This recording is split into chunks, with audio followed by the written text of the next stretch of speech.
Welcome to the Art of the Chart.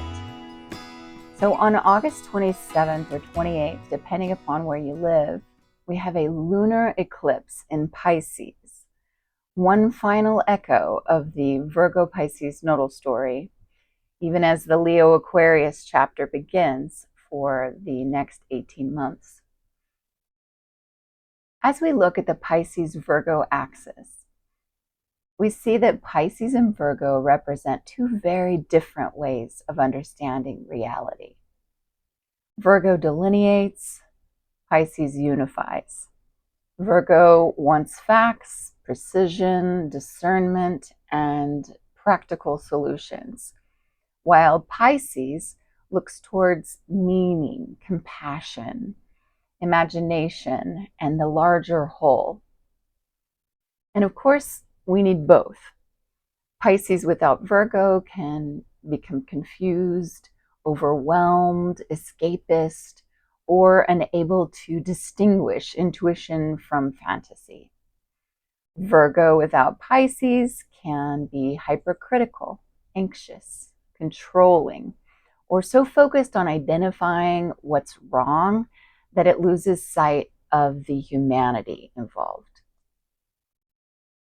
And right now, we seem to be living inside this polarity. There's an extraordinary amount of information coming at us. Rapid technological change, political strife, wars, economic uncertainty, natural disasters. The nervous system can only take so much. Pisces understands what happens when our boundaries become porous and we begin absorbing the fear, anger, and anxiety moving through the collective. The Pisces isn't inviting us to withdraw from reality. At its highest expression, Pisces reminds us of what exists beneath all the noise, our shared vulnerability and fundamental interdependence. Just before the full moon, Mercury passes the South Node in late Leo and then enters Virgo, where it meets the Sun. So Mercury, the planet of information, media, language, communication, and perception, sits right in the middle of this eclipse story. The South Node represents familiar patterns that may have outlived their usefulness. In Leo, that can include old narratives built around charismatic leaders, public personalities, and the people we've allowed to become larger than the message itself. Mercury crossing the South Node suggests that some of those stories may become harder to sustain. Our perceptions of prominent people may shift, and collectively, we may find ourselves reconsidering what we've been told or what we simply have grown accustomed to believing. With the Pisces moon opposing Mercury, there can also be a tension between intuition and information, between what we sense and what the facts appear to be telling us.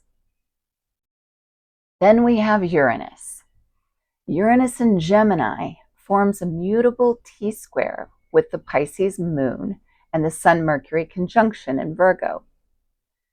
So Uranus disrupts, it awakens, it breaks patterns, it introduces the unexpected.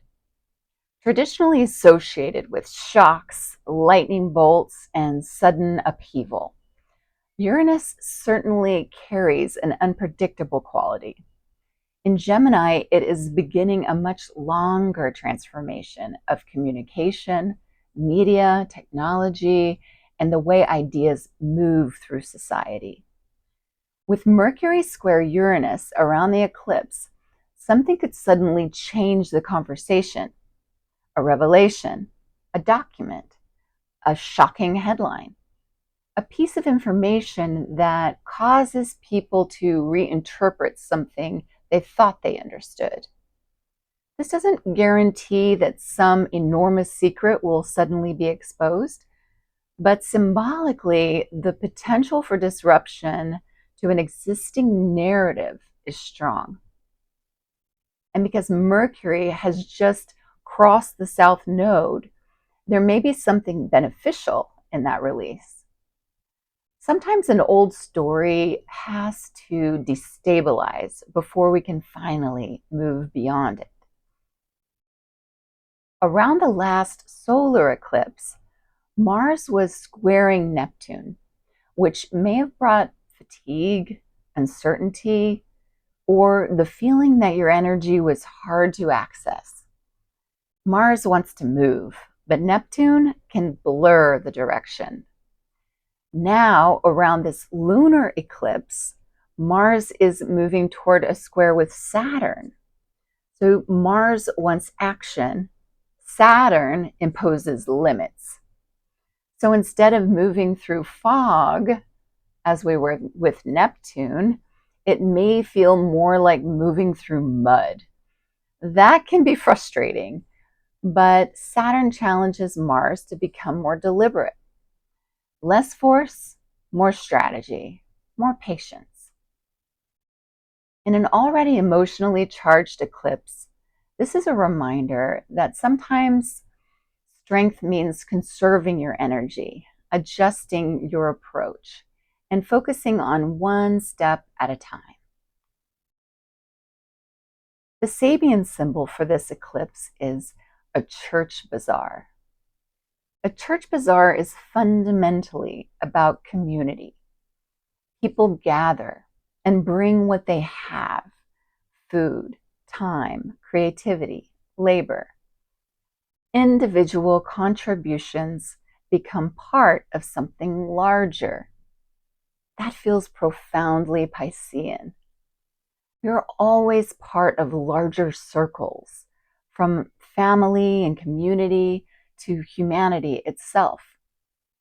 And this image feels especially meaningful now, with so much collective conversation around division, borders, security, privacy, and who belongs and who doesn't. Against that backdrop, the eclipse offers a different image. People gathering, contributing, helping, depending upon one another. No single person creates the bazaar. It exists because everyone participates. And that feels like an interesting bridge into the new Aquarius North Node, away from excessive dependence on the individual leader and toward community, networks, and collective participation. But compassion shouldn't come at the cost of discernment.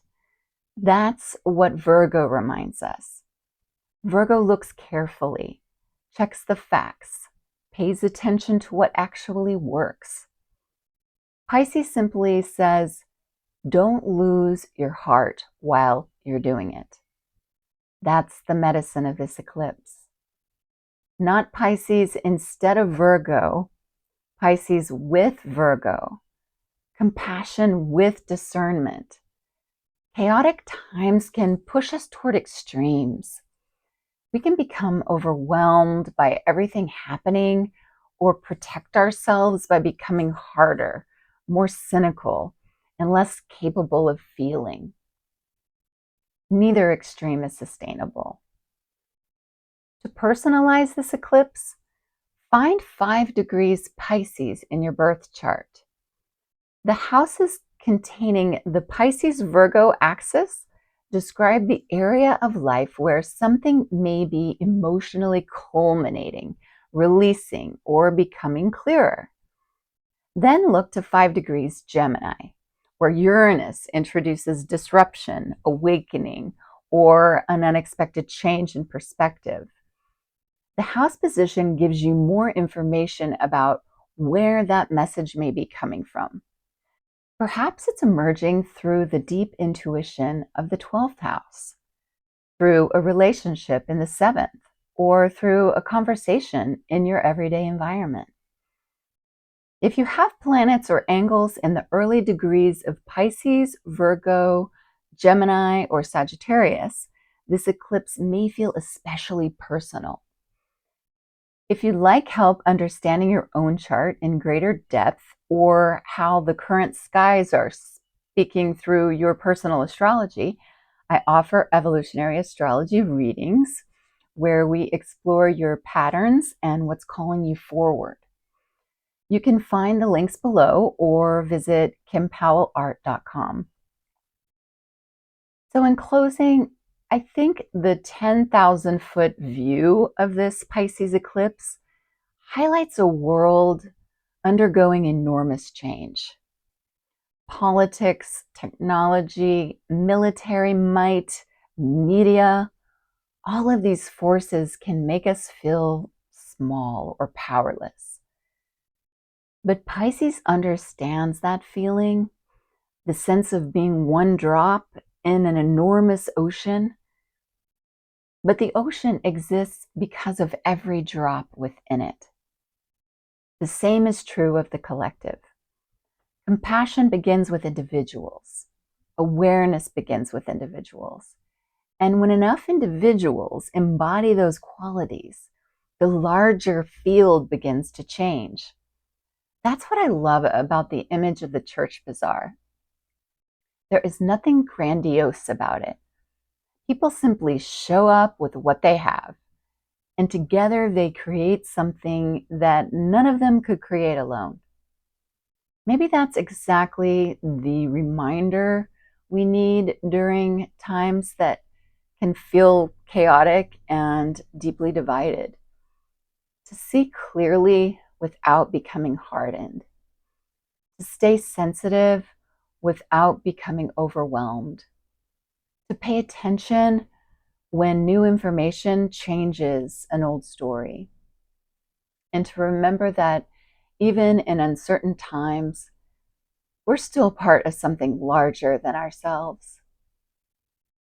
So wishing you all much peace and much love.